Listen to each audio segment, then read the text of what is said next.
The flame emperor के last video में हमने देखा था कि सियावियन 3 होली फ्लेम्स फ्यूज कर चुका था। अब देखते हैं कहानी में आगे क्या होता है। दूसरी ओर dark blue liquid, yellow liquid और ग्रे लिक्विड धीरे धीरे आपस में मिल रहे थे। फिर उनके भीतर से एक ऐसी सोल पावर उभरी जो फ्रीलैंड सोल को भी आसानी से नष्ट कर सकती थी। लेकिन उसी समय सेवन की नजर अपनी हथेली में तैरती एथरियल टीयर्स पे टिक गई और अचानक उसके मन में एक जानी पहचानी आकृति उभर आई।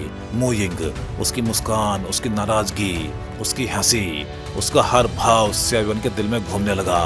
मूइंग, मैं तुम्हें जल्दी ही पुनर्जीवित करूंगा, उसने धीरे से कहा और अनजाने में उसकी आंखों से एक आंसू बह निकला। लेकिन अगले ही पल उसकी आंखें ठंडी हो गई। वो सीधे 3 आइड घोस्ट पीपल को घूरने लगा। 3 आइड घोस्ट पीपल, मर जा, उसने जोर से दहाड़ लगाई। फिर अपनी हथेली को आगे ढकेल दिया। एथरियल टीयर्स धीरे धीरे उड़ती हुई आगे बढ़ी। वो क्रिस्टल सिल्वर टीयर जैसी दिख रही थी, लेकिन उसके गुजरते ही पूरा अनबाउंडेड स्पेस टूटने लगा, मानो स्पेस स्वयं उसकी पावर को सहन नहीं कर पा रहा हो। 3 आइड घोस्ट पीपल तुरंत सतर्क हो गई। उसकी तीनों आईज में गहरी चमक फैल गई। फिर उसने अपने 3 कलर्ड लिक्विड को आगे बढ़ाया और उसे एथरियल टीयर से टकरा दिया। टक्कर के उसी पल पूरा स्पेस हिल गया। एक विशाल फ्लेम स्टॉर्म चारों ओर फैल गया। 3 कलर्ड लिक्विड के भीतर मौजूद सोल पावर तेजी से नष्ट होने लगी। ये देख के 3 आइड घोस्ट पीपल घबरा गई। उसकी तीनों आईज अलग अलग रंग की पावर छोड़ने लगी। फिर वो सारी पावर 3 कलर्ड लिक्विड में डाल दी गई। वो हर कीमत पे एथरियल टीयर्स को रोकना चाहती थी, क्योंकि वो जानती थी अगर वो हार गई तो उसका अंत निश्चित था। सेवन ने यह सीन देखा, फिर ठंडी मुस्कान के साथ बोला, एथरियल टीयर्स निकल चुकी है तो फिर हार का सवाल ही नहीं उठता। एक्सप्लोड, उसने बिना किसी हिचकिचाहट का आदेश दे दिया। वो 3 आइड घोस्ट पीपल के साथ लंबी लड़ाई नहीं लड़ सकता था। फ्लेम मंत्रा को सर्कुलेट करना, 3 होली फ्लेम्स को फ्यूज करना और फिर एथरियल टीयर्स बनाना, इन सब ने उसकी डोउची लगभग खत्म कर दी थी। इसलिए उसे तुरंत ये लड़ाई समाप्त करनी थी। एथरियल टीयर्स पूरी तरह ब्लास्ट हो गई। उस पल अनगिनत होली फ्लेम पावर बाहर फूट पड़ी, मानो कोई ज्वालामुखी फट गया हो। पूरा अनबाउंडेड स्पेस फ्लेम्स के वर्ल्ड में बदल गया। हर दिशा में फ्लेम ही फ्लेम थी, यहाँ तक कि लावा स्ट्रीम्स भी दिखाई देने लगी। 3 आइड घोस्ट पीपल ने महसूस कर लिया कि वो सेवन का मुकाबला नहीं कर सकती। अचानक उसकी तीनों आईज बंद हो गई। स्पष्ट था कि वो गंभीर रूप से घायल हो चुकी थी और अब भागना चाहती थी। सेवन हंस पड़ा, अब भाग रही है, लेकिन बहुत देर हो चुकी है। एथरियल टीयर्स, इसे मेरे लिए रिफाइन कर दो। उसने अपनी बची हुई होली फ्लेम पावर को कंट्रोल किया और सीधे भागती हुई 3 आइड घोस्ट पीपल के पीछे भेज दिया। 3 आइड घोस्ट पीपल लगातार होली फ्लेम से रिफाइन हो रही थी। यह देख के सेवन ने लंबी सांस छोड़ी। फिर वो थक के जमीन पर बैठ गया। अभी अभी फाइट ने उसकी लगभग सारी पावर खत्म कर दी थी। फ्लेम मंत्रा, 3 होली फ्लेम्स फ्यूजन, एथरियल टीयर्स और अंत में उसका डेटोनेशन, इन सब ने मिलकर सेवन की लगभग 90% डोपची खत्म कर दी थी। 3 होली फ्लेम्स फ्यूजन की पावर सचमुच भयानक है, लेकिन मेरी वर्तमान स्ट्रेंथ के साथ मैं इसे केवल एक बार ही यूज कर सकता हूँ, वो कड़वी मुस्कान के साथ बोला। फिर उसने heaven and earth spiritual energy को एब्जॉर्ब करने की कोशिश की, लेकिन कुछ पल बाद उसका चेहरा बदल गया, क्योंकि पूरे अनबाउंडेड स्पेस में स्पिरिचुअल एनर्जी का एक भी कण नहीं था। डैम, सेवन ने भौहें सिकोड़ ली, ये जगह सचमुच अजीब है। फिर उसने सिर हिलाया, छोड़ो, पहले स्ट्रेंथ रिकवर करता हूँ। इतना कह के उसने अपनी रिंग खोली और एक फायर रेड मेडिसिनल पिल बाहर निकाली। इमॉर्टल स्पिरिट पिल, ये वही पिल थी जो 3 स्टार डोपजी से नीचे के एक्सपर्ट्स को थोड़े टाइम में 80% डोपजी वापस दिला सकती थी। हालांकि इसे महीने में केवल एक बार ही खाया जा सकता था, लेकिन फिर भी इसका प्राइस बेहद हाई था। ये बाहर यात्रा करने वाले एक्सपर्ट्स के लिए लाइफ सेविंग ट्रीजर मानी जाती थी। मेरे पास बस यही आखिरी बची है। लगता है कुछ टाइम बाद फिर से रिकवरी पिल्स बनानी पड़ेंगी। सेवन बुदबुदाया। फिर उसने पिल निगल ली। पिल उसके शरीर में पहुंचते ही वो प्योर एनर्जी में बदल गई। फिर सीधे उसके डोपची कोर की ओर दौड़ पड़ी और उसके शरीर के हर हिस्से में फैल गई। क्या कमाल की चीज है। सिर्फ एक सांस के भीतर सेवन ने महसूस किया कि उसकी लगभग समाप्त हो चुकी डोपची फिर से लौट रही है। 70%, उसकी पावर सीधे 70% तक रिकवर हो गई। हालांकि 80% नहीं थी, लेकिन फिर भी सेवन बेहद संतुष्ट था। कल्पना करो, जब तुम्हारी सारी पावर खत्म हो चुकी हो और एक पिल खाते ही तुम्हारी 70% स्ट्रेंथ वापस आ जाए तो ये कितनी भयानक सहायता होगी। जहाँ तक बाकी 10% का सवाल था वो शायद फ्लेम मंत्र के स्पेशल नेचर के कारण था। उसी समय आकाश में थ्री आइड घोस्ट पीपल लगभग रिफाइनिंग के अंतिम स्टेप में पहुंच चुकी थी। वो किसी भी पल पूरी तरह नष्ट हो सकती थी। यहाँ तक कि ग्रे थर्ड आई भी अब शक्तिहीन दिखाई दे रही थी। स्पष्ट था कि उसे भी उम्मीद नहीं थी कि जिस इंसान को वो निकलना चाहती थी वो थ्री होली फ्लेम्स का मालिक निकलेगा। होली फ्लेम्स का अट्रैक्शन फायर एट्रीब्यूट एक्सपर्ट्स के लिए पहले ही बहुत बड़ा होता है और CI1 के पास एक नहीं 3 होली फ्लेम्स थी। ये वृद्धि केवल एक ही शब्द में बयान की जा सकती थी, मॉन्स्टर। अब हार्वेस्ट का टाइम आ गया है। CI1 की आंखें चमक उठी। वो थ्री आइड घोस्ट पीपल को लालच से देखने लगा। उम्मीद है तुम मुझे निराश नहीं करेगी। उसकी आवाज में उत्साह था क्योंकि वो फेयरलैंड सोल से केवल एक कदम दूर था और three eyed ghost people soul power के लिए सर्वोत्तम सप्लीमेंट थी। अगर वो इसे सफलतापूर्वक रिफाइन कर ले तो फेयरलैंड सोल उसकी पहुंच में होगी। उसी समय मरती हुई थ्री आइड घोस्ट पीपल को भी CI1 की नीयत समझ आ गई। उसकी तीनों आईज अचानक अंतिम बार चमक उठी। उसने अपनी बची हुई सारी पावर जुटा ली, मानो भागने के लिए अंतिम संघर्ष कर रही हो। लेकिन अब बहुत देर हो चुकी थी। पूरा अनबाउंडेड स्पेस होली फ्लेम से भर चुका था। चाहे वो कितनी भी कोशिश कर ले उसके लिए बच निकलना इम्पॉसिबल था। उसका भाग्य अब केवल एक ही था, पूर्ण विनाश। मेरे लिए रिफाइन हो जा। वर्ड में शांत खड़ी थ्री आइड घोस्ट पीपल को देख के CI1 ने जरा भी देर नहीं की। वो बैठ गया और उसकी आंखें धीरे धीरे बंद हो गई। अगले ही पल विशाल सोल पावर और होली फ्लेम पावर एक साथ थ्री आइड घोस्ट पीपल को घेरने लगी। फिर रिफाइनिंग शुरू हो गई। सोल पावर और होली फ्लेम की कंबाइंड रिफाइनिंग इतनी भयानक थी कि चाहे थ्री आइड घोस्ट पीपल कितनी भी पावरफुल क्यों ना हो उसका विनाश तय था। एथरियल टीयर्स के अटैक के बाद थ्री आइड घोस्ट पीपल पहले ही मौत के कगार पे पहुंच चुकी थी। लेकिन यदि CI1 उसे निकलना चाहता था तो उससे पहले उसकी तीनों आइज को रिफाइन करना पड़ता। उन्हें प्योर सोल ओरिजिन में बदलना जरूरी था। अन्यथा अगर वो थ्री आइड घोस्ट पीपल को सीधे निकल लेता तो CI1 तो दूर स्वयं सोल ईटर लॉर्ड भी तुरंत फट के मर जाता। पहले आसान फिर कठिन। CI1 बिल्कुल भी जल्दबाजी में नहीं था। अब जीत पूरी तरह उसके हाथ में थी। उसे सिर्फ टाइम चाहिए था। जैसे ही उसकी आवाज आई होली फ्लेम पावर और सोल पावर सीधे फर्स्ट आई की डार्क ब्लू पीपल को घेरने लगी। फिर रिफाइनिंग शुरू हो गई। अजीब बात यह थी कि जैसे ही होली फ्लेम और सोल पावर ने फर्स्ट आई को घेरा वो तेजी से पिघलने लगी और धीरे धीरे वो प्योर सोल ओरिजिन में बदलने लगी। साफ था कि होली फ्लेम और सोल पावर की रिफाइनिंग कैपेसिटी साधारण फ्लेम से कहीं अधिक भयानक थी। ये लड़का सचमुच बहुत आगे निकल आया है। सोलिटर लॉर्ड ये सीन देख के मुस्कुराया। उसके चेहरे पर शायद ही कभी ऐसी मुस्कान दिखाई देती थी। शुरुआत में उसे लगा था कि थ्री आइड घोस्ट पीपल इतनी पावरफुल है कि शायद उसे खुद इंटरवीन करना पड़ेगा। लेकिन उसने कभी ये नहीं सोचा था कि CI1 अकेले ही इस संकट को हल कर देगा। हालांकि इसमें थ्री होली फ्लेम्स का बहुत बड़ा योगदान था, फिर भी ये उपलब्धि कम नहीं थी। यहाँ तक कि सोलिटर लॉर्ड जैसे हाई स्टैंडर्ड्स वाले एक्सपर्ट्स भी प्रभावित हो गए। लगता है इस लड़के की ग्रोथ मेरी उम्मीदों से भी तेज है, सोलिटर धीरे से बोला। जब ये थ्री आइड घोस्ट पीपल को निकल के फेरीलैंड सोल प्राप्त कर लेगा तब टाइम आ जाएगा कि मैं अपने पुराने सबऑर्डिनेट से मिलूं। फिर उसकी नजर आइस फायर आइलैंड की गहराइयों की ओर चली गई। फर्स्ट 3 फ्लोर्स लाइट डेमन और ली सोल लॉर्ड। मुझे हमेशा लगता है कि इनके बीच कुछ छिपा हुआ है। ली सोल लॉर्ड के हाथ में जो होली फ्लेम है उसका संबंध शायद लाइट डेमन से है। ये मामला इतना सिंपल नहीं है। सोल ईटर अपने दिन के भीतर खड़ा बुदबुदा रहा था। थ्री होली फ्लेम्स की पावर CI1 की कल्पना से भी अधिक थी। सिर्फ 15 मिनट में फर्स्ट टाइप पूरी तरह रिफाइन हो गई। CI1 ने लंबी सांस छोड़ी। उसकी आंखों के सामने अब डार्क ब्लू आई नहीं थी। उसकी जगह क्रिस्टल सिल्वर सोल ओरिजिन तैर रहा था। उसका चेहरा तुरंत मुस्कान से भर गया क्योंकि वो महसूस कर सकता था कि ये सोल ओरिजिन उससे पहले प्राप्त सभी सोल ओरिजिन से कहीं अधिक पावरफुल था। हालांकि यह अकेले फेयरलैंड सोल ब्रेक थ्रू के लिए पर्याप्त नहीं था, लेकिन यह केवल फर्स्ट आई थी। अभी 2 आईज और बाकी थी। जब तीनों सोल ओरिजिन्स एक साथ मिल जाएंगे तो फेयरलैंड सोल तक पहुंचना लगभग निश्चित था। अब सेकंड आई, CI1 ने धीरे से कहा। जब तीनों रिफाइन हो जाएंगी तब मैं उन्हें एक साथ निकलूंगा। इससे सफलता की संभावना और ज्यादा बढ़ जाएगी।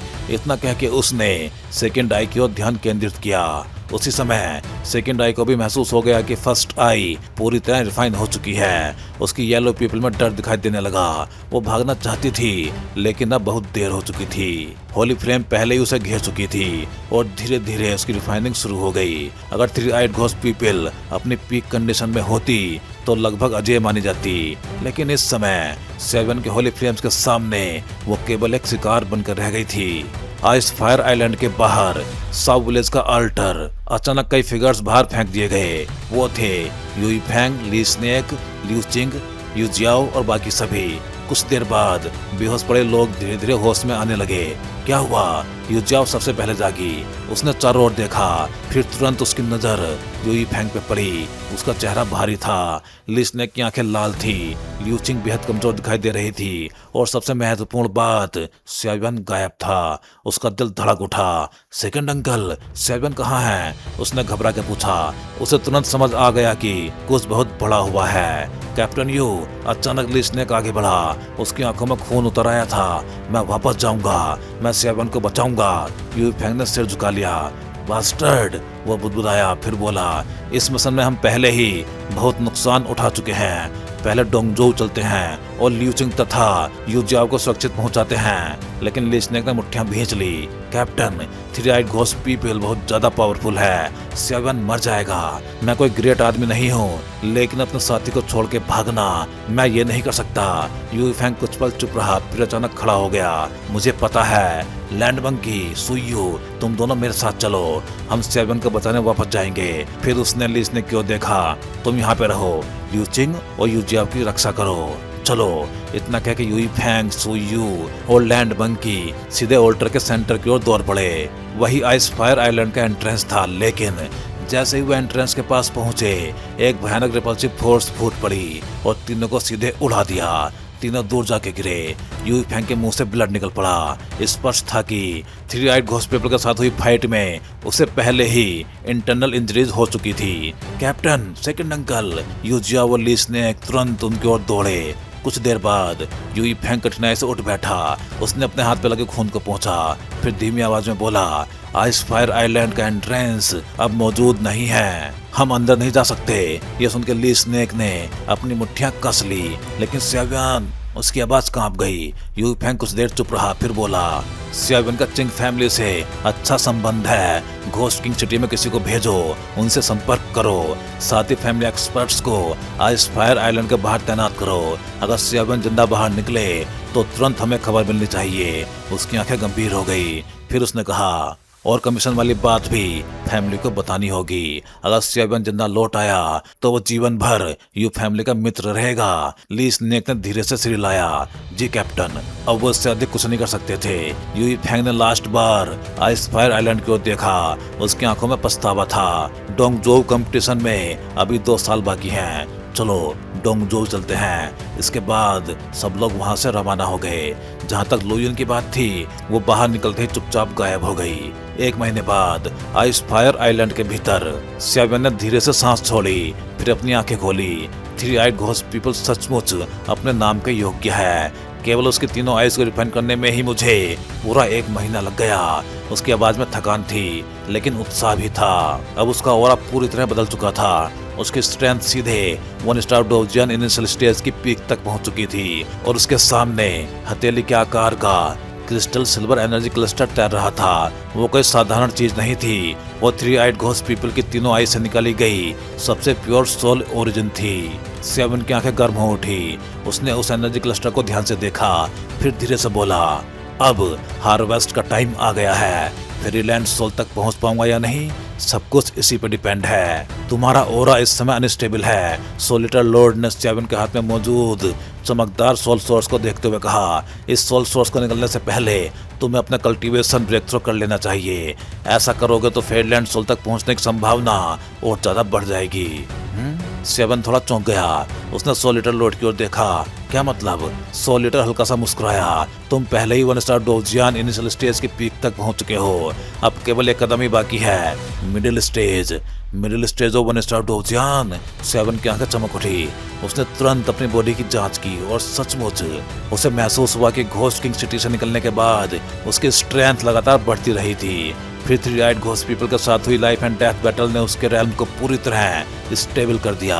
अब ब्रेक थ्रू का अफसर सामने खड़ा था। तो ये बात है। स्याबियन मुस्कुराया। ठीक है। उसने क्रिस्टल सिल्वर सोर्स को एक तरफ रख दिया, फिर शांत होकर बैठ गया। उसके शरीर के भीतर फ्लेम मंत्र तेजी से घूमने लगा। उसी समय उसके डोव कोर ने भी तेजी से घूमना शुरू कर दिया और तभी स्याबियन को एक अजीब बात महसूस हुई। डोव कोर और फ्लेम मंत्र के बीच मानो कोई इनविजिबल कनेक्शन था, एक मिस्टीरियस रेजोनेंस। क्या इस राउंड डोव कोर का फ्लेम मंत्र से कोई संबंध है? स्याबियन के मन में अचानक विचार आया, लेकिन इससे पहले कि वो और सोचता, 100 लीटर की आवाज गूंज उठी। तुम्हारी स्ट्रेंथ पहले ही ब्रेक थ्रू के लेवल पे पहुंच चुकी है। अब तुम्हें केवल उस अंतिम बैरियर को तोड़ना है। ध्यान भटकाना बंद करो, मन को स्टेबल रखो, ची को गाइड करो और कल्टीवेशन टेक्निक को एक्टिवेट करो। 100 लीटर की आवाज गंभीर थी। हाँ ठीक है। स्याबियन ने सिर हिलाया, फिर उसने बाकी सारे विचार छोड़ दिए। उसकी कॉन्शियसनेस पूरी तरह कल्टीवेशन में डूब गई। कुछ मिनट बाद उसके शरीर के भीतर एक अजीब सी आवाज गूंजी, मानो किसी पतली झिल्ली को भेद दिया गया हो। फिर एक पावरफुल ऑरा उसकी बॉडी से फूट पड़ा। ओह! स्याबियन जोर से हंस पड़ा। फिर उसने धीरे धीरे अपनी आंखें खोली। उसके हथेली के भीतर अब पहले से कहीं अधिक पावरफुल एनर्जी बह रही थी।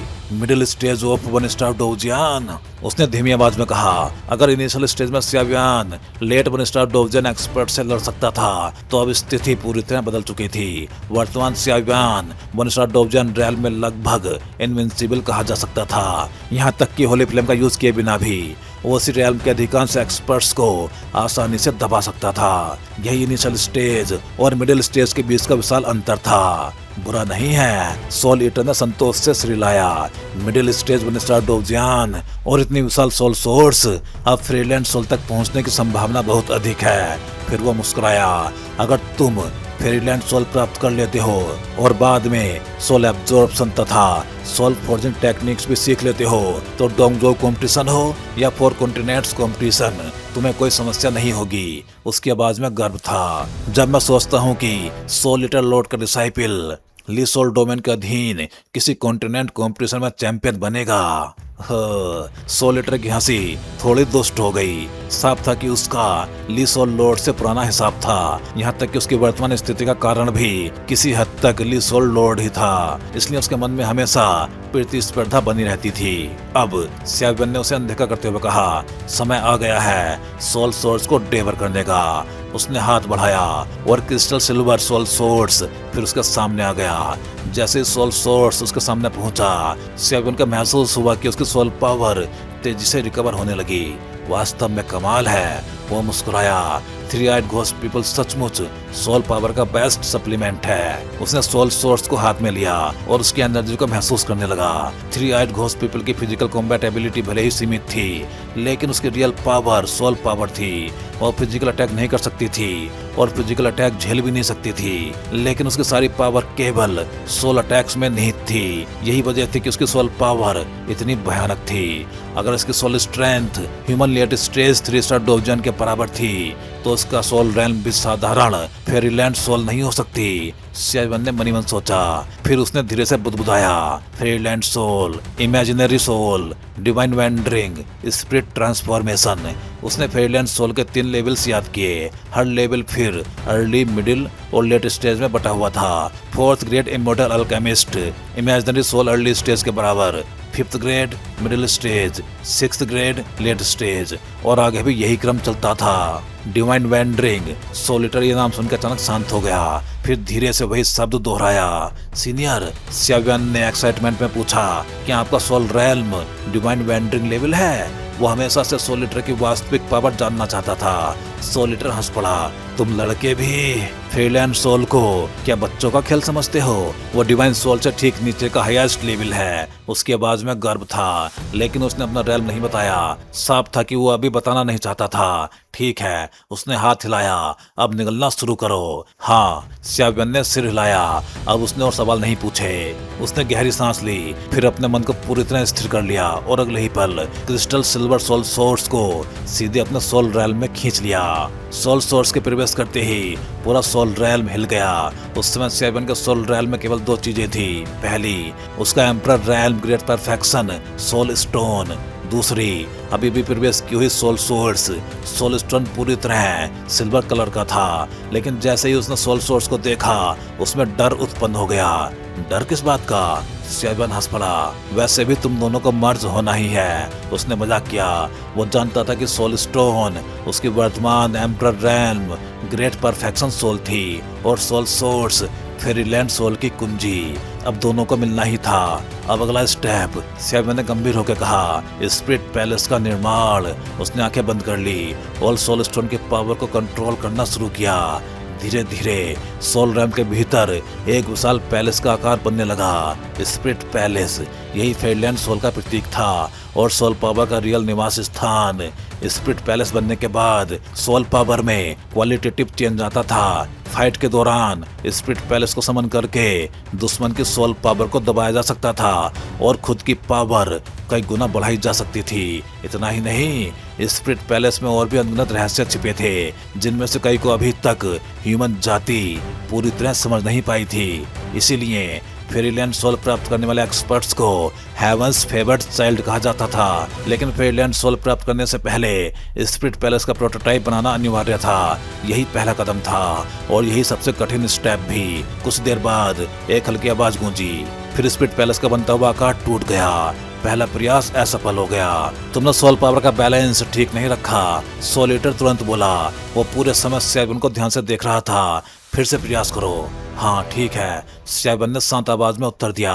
उसके चेहरे पे कोई निराशा नहीं थी, क्योंकि उसके पास सोल ईटर लॉर्ड जैसा महान गुरु मौजूद था। वो जानता था कि स्पिरिट पैलेस का निर्माण केवल टाइम की बात थी। तो भाई लोग, इस वीडियो में बस इतना ही। चलिए फिर जल्दी ही मिलते हैं अगले वीडियो में। सभी चैनल मेंबर्स का बहुत बहुत धन्यवाद, क्योंकि भाई आप सभी मेंबर्स की वजह से काफी बूस्ट मिला है इस चैनल को और मुझे भी काफी ज्यादा मोटिवेशन मिला है, जिससे कि मैं द फ्लेम एम्परर सीरीज को लगातार अच्छे से एक्सप्लेन कर सकूं। उम्मीद है आप सभी लोग, फिर चाहे चैनल मेंबर्स हों या फिर सब्सक्राइबर्स, ऐसे ही एनिमेटेड मूवीज के साथ बने रहेंगे। अगर आप चैनल मेंबर्स नहीं हो लेकिन चैनल मेंबरशिप ज्वाइन करके सपोर्ट करना चाहते हो, तो आप भी कोई भी एक चैनल मेंबरशिप ज्वाइन कर सकते हो। चैनल मेंबरशिप ज्वाइन करना बहुत आसान होता है। आप चैनल पेज पे जाके इस ज्वाइन बटन को क्लिक कर सकते हो। इस पे क्लिक करते ही आपको सारे मेंबरशिप प्लान दिखाई देंगे और फिर आप जो भी प्लान ज्वाइन करना चाहते हो उस पे क्लिक कर सकते हो। फिर आप इस ज्वाइन बटन पे क्लिक करोगे। इस पे क्लिक करते ही आपको ये पेज दिखाई देगा। यहाँ आने के बाद आप अपना पेमेंट मेथड सेलेक्ट कर सकते हो, यूपीआई या कोई और मेथड। फिर आप जैसे ही इस बाई बटन पे क्लिक करोगे, आपको एक क्यूआर कोड दिखाई देगा। ये क्यूआर कोड जिसको स्कैन करके आप अपना पेमेंट प्रोसेस कंप्लीट कर सकते हो और बस अब आप भी बन जाओगे इस चैनल के एक मेंबर और अब आपको भी अपने प्लान के हिसाब से अर्ली वीडियो एक्सेस मिलना स्टार्ट हो जाएगा। तो भाई लोग, एक बार फिर से आप सभी मेंबर्स का दिल से धन्यवाद।